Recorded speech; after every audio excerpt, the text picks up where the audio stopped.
Come here's another video through Spring Pop Yahawah Shai. Always looking on greater deeds. Let's be edifying to the Lord's elect.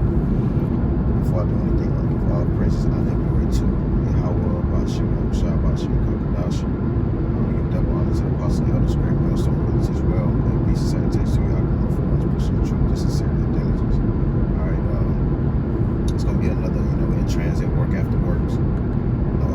Works after work video. So I want to say the water Yahawah Shai for allow me to be able to do this lesson and actually put the spirit on me to actually start the cameraman, but I was basically going to do a video, not gonna make it too long, basically just going into, like I've been seeing a lot of brothers go into, I believe it was Nate, basically went into the God of the Old Testament, right, and tried to negate the fact that we have the names of Yahawah Shai. Right now, what also what hit my mind is just thinking about how you read the book of James, the 7th chapter, how it calls him the Ancient of Days. So understanding that the Lord has always been, right? So when we go all the way back to the beginning, right, in the book of Genesis, right, we see that the name of Yahawah has always been around, right? Matter of fact, let's get there. We'll start off with that one, right? Being that we understand that Adam was Yahawah Shai, if you can receive it. Right, his sons, right, Cain. Matter of fact, we can read it. I think that's verse 4. They gave that sacrifice up. I can read it. This is Genesis 4 and verse 4. It says, "And Abel." I'm gonna go up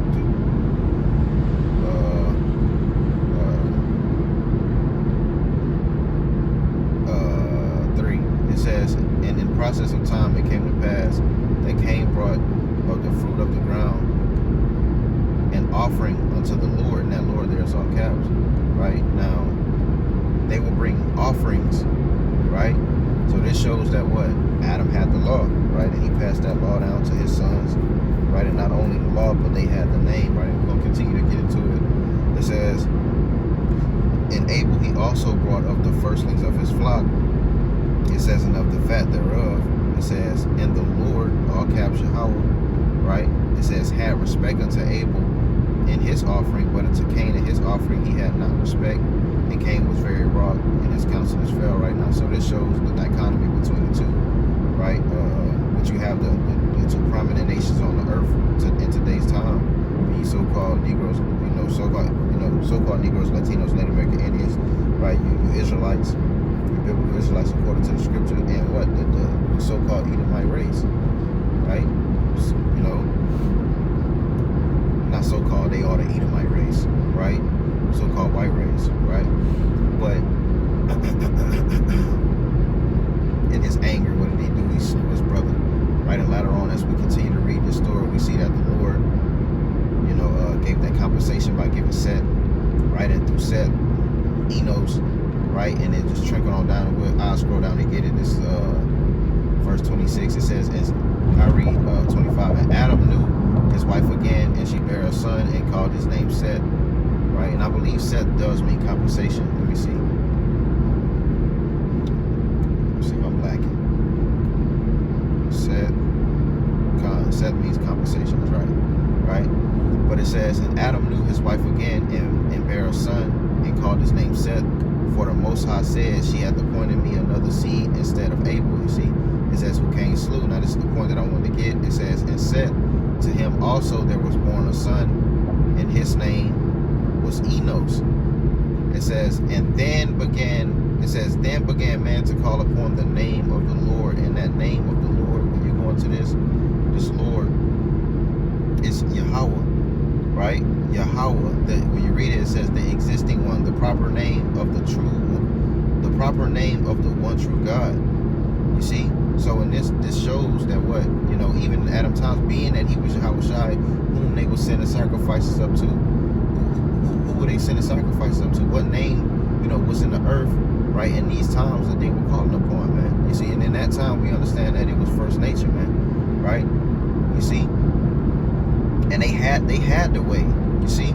So we see right here from reading verse 26, it says, "And in that time of Enos, there began to call on the name of Yahawah." So that means that the names of that mean that the name Yahawah was what? In the earth in the Old Testament. And in that time, it has always been the earth since the beginning, man. You see? And as you read you read the story and go through the lineage, you see that was all passed down, right? From Adam to his sons, to when we read Genesis, the 5th chapter, we get to read, the lineages and the generations, and to Noah, and you continue to go on, right? Shem, and we get to the Tower of Babel and all these different things, and we get to talking about Arphaxad, Salah, Terah, and which later on leads to Abraham, right? Which is one of our forefathers, right? From Abraham, Isaac, Jacob. That's the forefathers right there, man. Right? They themselves, right? They called upon Yahawah. You see, in the Lord Yahawah dealt with Abraham, man. You see, so when we're talking about, the appearance of Yahawah, right, in the Old Testament, there you have it. You see, now you do have accounts of Yahawah, right? The times where he appeared and he dealt in the Old Testament. Likewise, you see, and we're gonna get into it because that's when they he read that Exodus 15th chapter, right? We're able to get into that account of what took place in Egypt, right? And how it went down. But first, I want to get this precept real quick because it just hit my mind. We're talking about the name of Yahawah, right? Was given even to our forefathers Abraham, Isaac, and Jacob. That's Exodus. Let me get this. This is Exodus 3 and verse 6. It says, moreover, he said, I am the God of thy father, the God of Abraham, the God of Isaac, and the God of Jacob. Isaac being Yahawah, right? His God, right? It says the God of Isaac and the God of Jacob. And Moses hid his face, for he was afraid to look upon the Most High. You see, so it's the same God. You see, Yahawah. Now we understand that Yahawah sends. He sent forth his son, being Yahawah, to do his biddings.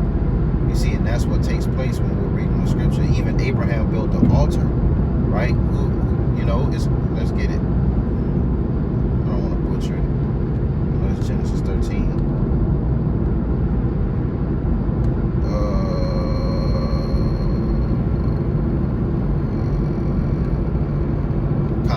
It's Genesis 13 and 4. So this shows that Abraham had the name of the Lord, and that the Lord dealt with him. This is Genesis 13 and 4. It says, unto the place of the altar which he had made there at the first, it's going straight to the point. It says, and there Adam called upon the name of the Lord, in all caps, and that's Yahawah. That's the Father, man. You see?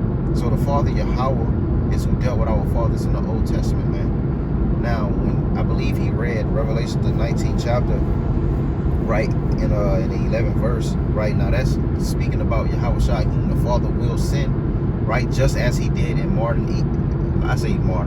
just as he will do in this modern Egypt, right?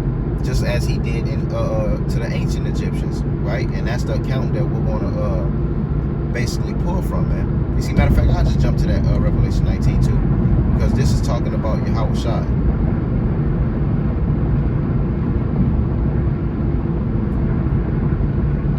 This is Revelations 19 and verse, it says 10, and then I fell at his feet to worship him. And he said unto me, see thou do it not.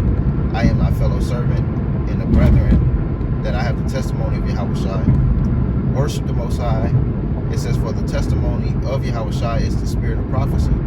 It says, and I saw heaven open, and behold, a white horse, right? White symbolizing what? Purity, right? Pure, right? Horse being a symbolization of power, right? So it says, I saw heaven open, and behold, a white horse. It says, and he that sat upon him was called faithful and true. This is Yahawah, man. Right? So when Yahawah returns, he's coming with pure power, and that's what's written in the book of Matthew, the 24th chapter. It says that it shall be a sign of the coming of the Son of Man in the sky. Right? He's going to come with the host of heaven, man. So the Lord is going to crack through the realms. You see? It says, and sat upon him was called faithful and true, and in righteousness he doth judge and make war. This is talking about Yahawah, man. You see? because Yahawah, just as he was that rock, right? That cloud, that chariot that went before us, fleeing out of Egypt, right? Yahawah being who he is, being given that authority by Yahawah, right? He's going to live up to being what? That savior, that deliverer. He was put in that position. You see? Just as him being sent down, right? Yahawah had to be what? Sent down, right? Hey, when you read, he says what? How he said it? How I say it? Say that my will is to do the will of him that sent me, to run, paraphrasing, right? And to finish it. You see? So when we read these scriptures and read these accounts, we understand that, right? You know, the salvation that's going to come, and the salvation that came, and the things that we receive in the time of old was all orchestrated by the Father, by using whom? His right hand, being Yahawah, right? And the scriptures actually calls him the right hand. You see? Matter of fact, what's that one? Matthew 24. I believe it's Matthew 24 where he say that Yahawah nor the angels nor the time, and that alone shows that he's being sent, right? This is Matthew 24 and verse 35. It says, "Heaven and earth shall pass away, but my word shall not pass away." It says, but of that day and the hour knoweth no man, no, not the angels of heaven, but my Father only. You see, and that puts a separation between the two also, for those that try and say that Yahawah is the same entity, and they're not. You see, but he said what? Only the Father knoweth the time, man. You see? So when Yahawah is going to come deliver us and judge and make war, that time is known and set by the Father, by Yahawah, man. You see? So like we're saying, you know, everything that's taking place in the earth and everything that has taken place in history, right, is orchestrated by the Father, and that's who gets the credit as in the times of old. You see, when we read these accounts, we read Exodus 15 and 1, you can continue reading that chapter, it talks about them fearing Yahawah. You see? Even, you know, matter of fact, let me just get to it. I don't want to, you know. This is, we'll jump to that Exodus 15 real quick. This is Exodus 15. Let me get up. Let me show you. This Exodus 15 and 1, it says, "Then sang Moses and the children of Israel this song unto the Lord, and spake, saying, I will sing unto the Lord." It says, "I will sing unto the Lord, for he had trumped gloriously the horse and his rider, and had thrown into the sea." So this was, you know, talking about Egypt, right? Us being delivered out of Egypt. It says, "The Lord is my strength and song, and he is become my salvation. He is my power, and I will prepare him an habitation." It says, my father's God, and I will exalt him. You see, it says what? My father's God, man. Right? Those that were before him. The same God that Abraham built the altar into. And it said, we read it earlier, it says that Abraham called upon the names of Yahawah, man. He called upon the name of Yahawah. Right? So when we read verse 3, it says, the Lord, right? The Lord is a man of war. The Lord is his name. When you read this, that Lord is Yahawah, man. You see, so, you know, when we read Revelations 19 and we read Exodus 15, it's two completely different, you know. You can't tie the two. Now, we do understand that Yahawah is going to come and release that same, he's going to come in the same spirit as the Father, because he's coming to do the bidding of the Father, man. Just as the angels, right? Where it talks about there be spirits created for vengeance, right? And then, you know, when you continue to read, it says that to please the wrath of them that sent them. You see? Just the same thing with the Son, the same thing with Yahawah, man. Right? It says, let me keep reading. I can't really see this. Let me get a letter. Just lock it real quick. Let me switch over. I might need to look something up anyway. Alright. Verse 6, it says, thy right hand, O Lord, is become glorious in power. Thy right hand, O Lord, O Yahawah, has dashed in pieces the enemy. So it's telling you clear as day, his right hand being Yahawah is whom he sent. That angel whom he sent. It's like it was Yahawah. You see, right here it's telling you that he was sent. It says that thy glory is right hand. You see, this is who the Lord does his workings through. It's through his son, man. Right? This is who fought the battle. This is who fights the war. That's who's going to come and fight the war against this devil and overcome, man. That's who's going to come and defend us. Yahawah, his right hand. The scriptures actually talks about that.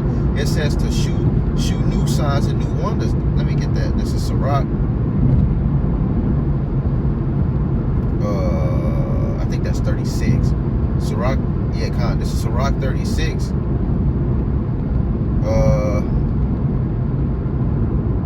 And verse 6. It says, shew new signs and make other strange wonders. Glorify thy hand, Yahawah, right? It says in thy right arm that they may set forth thy wondrous works. Raise up indignation and pour out wrath, take away the adulteress and destroy the enemy. But the point is in verse 6, man. Right? Is that what? They shall set forth thy wondrous works. The world is going to see the power of Yahawah Shai, man. Right? Matter of fact, when you read what that is, it says, what God is like unto thee, working miracles. This is Exodus 15 and 11. It says, who is like unto thee, O Lord, O Yahawah, right? Among the gods, who is like thee, glorious in holiness, fearful in praises, doing wonders. You see, but who is he doing these wonders by? Who is he utilizing? He's utilizing Yahawah. Yahawah is the one that's coming to do the, to bring that fire, to bring that heat. You see? It's another one too that talks about it. It says, I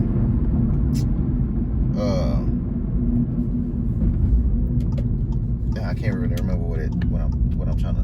I think it was that song. It was that Sirach 36. Yeah, that's the one. That's the other one that I was thinking about. Yeah, I already read it, but it says, shew new signs, make other strange wonders, right? Because what? Oh, and also in the book of Jeremiah, it talks about how it shall no longer be spoken about how we will deliver out of Egypt, but out of the land of the north, right? So it's all showing, it's all pointing to Yahawah being the one to come and deliver us, but it's all orchestrated through the Father, man. You see? And we read that earlier to prove that, man. You see? But the right hand is indeed Yahawah, and he's commissioned, right? He's commissioned by the Father, man. You see? It talks about this also in the book of Wisdom of Solomon, the 19th chapter. It says, where water once stood, green land appearing, a way without impediment, because he was there. Yahawah, that right arm that was sent to save, to deliver, was there, right? To do the workings. You see? Matter of fact, even the Lord said in the 14th chapter, right? When you go back a chapter, it says that the Egyptians shall know that I am Yahawah. Right? Matter of fact, let's get that.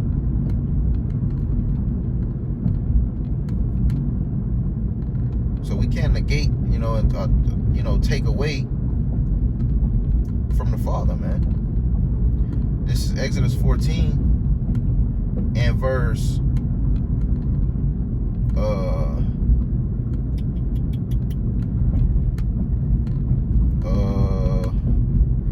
it's another one that say, I will give me honor upon the Egyptians also.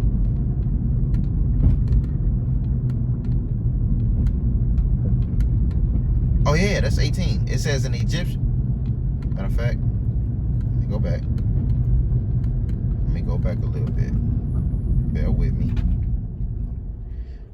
14, and he will harden the heart of the Egyptians. They shall follow them. Give me honor upon Pharaoh. Yeah. 17, it says, and behold, I will harden the hearts of the Egyptians. It says, and they shall follow them, and I will give me honor upon Pharaoh. It says, and upon all his hosts, upon his chariots, and upon his horsemen. It says, in the Egypt, it's the same thing, because this place is a modern Egypt. It says that place that is spiritually called Sodom and Egypt, right? So what is the Lord coming to do? He's coming to do the same things. Hey, even the plagues and the pestilence and the famines and the things that the Lord is sending is as before. When we reach Exodus the 15th chapter, it talks about that. It says that he shall send the plagues as before, man. Right? So it says, and the Egyptians shall know that I am Yahawah. All caps. It says, when I have gotten me honor when I have gotten me honor upon Pharaoh, upon his chariots, and upon his horsemen. And the angel of the Most High, which went before the camp, and that angel what we're reading about is Yahawah, and we want to prove it. It says, which went before the camp of Israel, removed and went behind them, and a pillar of the cloud went before their face and stood behind them. And it came between the camp of the Egyptians and the camp of Israel, and it was a cloud of darkness to them. It says, and this was a great thing this was a mighty work that took place, man, right? The chariots that was following us, man, right? And that angel being Yahawah, man, that brought forth a great deliverance and a great destruction unto the enemy. It says, was a cloud and darkness to them, but it gave light by night to these, so that one came not near the other all the night. And Moses stretched out his hand over the sea. And now Moses stretching out his hand was what? Through Yahawah. Those miracles and the things that he was doing was through Yahawah. It was all through that angel that was given the authority by the Father, right? To have these things take place, man. You see?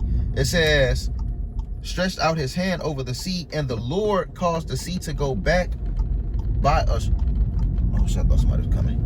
It says, caused the sea to go back by a strong east wind. It says, all that night, and made the sea dry, and the land and the waters were divided, man. You see, so this is what took place. And this was a great deliverance. Matter of fact, let me jump to that Wisdom of Solomon 19, because I like to read that one too. Real quick. This is Wisdom of Solomon 19. You know, Lord willing, you know, I pray that this is all coming together and making sense. You know, but what's the one? Wisdom of Solomon was 19. Oh, 7. This was Wisdom of Solomon 19 and 7. It says, as namely a cloud shadowing the camp, and where water stood before, dry land appeared, and out of the Red Sea a way without impediment. When you go into impediment, basically means a way without something, you know, stopping you, right? Or like, you know, a roadblock would be like an impediment, right? But it says a way without impediment. It says out of a violent stream, a green field. And when you anything symbolizing what green is dealing with safety. So when we passed through the Red Sea, hey, that was the deliverance. It says, and were through all the people went that were defended with thy hand. See, with that hand again, being Yahawah, seeing thy marvelous and strange wonders. See, so that was a great thing. And even in that time, it was so great that when it happened, it brought fear upon those that seen it, man. You see? Matter of fact, when you read that in the 14th chapter, also when you read down in the 30th verse, right? It says, let me jump down. It said 29, it says, but the children of Israel walked upon dry land in the midst of the sea, and the waters were as a wall unto them on their right hand and on their left. It says, thus the Lord, all caps Yahawah, saved Israel that day out of the hand of the Egyptians, and Israel saw the Egyptians dead upon the seashore. And Israel saw that great work which the Lord, all caps Yahawah, did upon the Egyptians, and the people feared. And the people feared Yahawah and believed Yahawah and his servant Moses. You see? So now we see who received the credit for what was done, but we understand that he done it by his right hand, sending Yahawah, sending, giving that authority, that authorship to Yahawah, man, that power. You see, that was that angel who was sent.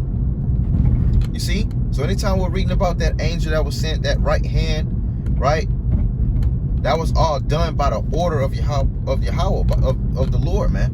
But it was the angel of the Lord, being Yahawah, right? That got all of these things done, right? By the authority of what? Of the Father. So it was a righteous order, man. You see? So if we're talking about the God of the Old Testament, we have to make sure that we're, you know, it's clear and understanding that Yahawah the Father is the God of the Old Testament, man. You see?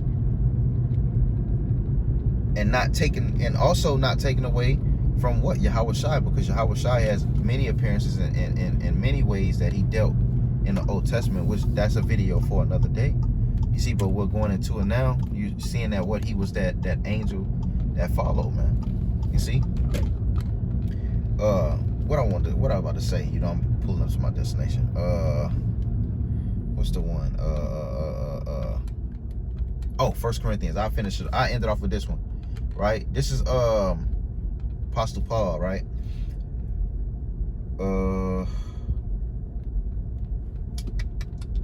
What's that one? 1 Corinthians.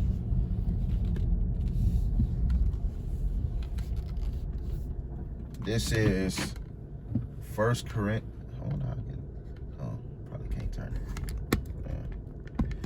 This is 1 Corinthians 10 and verse I